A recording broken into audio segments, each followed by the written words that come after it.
จางอยู่บ่บ่เสียบเดียว เด็ดเบิดตัวนี้ บ่มีคำว่าจ้างเสียบเดียวหัวครับหน้าอุ้ย มันจางอยู่ตัวนี้ มันบ่ได้กินบักหน้าวดิ มันเผ็ดตัวเลยเอาแล้วที่ส้มเลย โตเฮงสิไปบ่ได้เฮ็ดอันนั้นแท้ๆว่าไป ปานนั้น กินขี้ปะน่ะ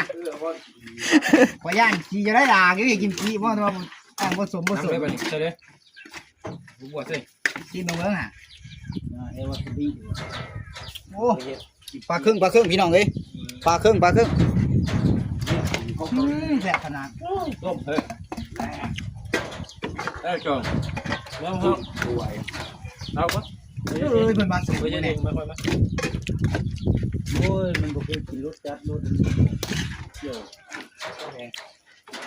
แรงก็มันดำได้ โอ้ยมักต้มกันนัวก็ใส่ ได้แล้วบ่นี่ เอาใส่เลยเนาะ ก็สะอาดเนี่ย เพราะชิมไปก่อนไอ้บ้านหอมวงบ่ได้ใส่ ปรุงก่อนก็ได้มา เอาหมอนี่เอาตัวนั้นมาใส่ก็ได้ บ่ได้ใส่เปรี้ยวคนนี้มันต้องใส่ที่น้อยเนาะ ใส่อยู่แบบเอาอยู่ว่าจานนึง นี่มีจานอยู่จานใส่หัวหอม จาง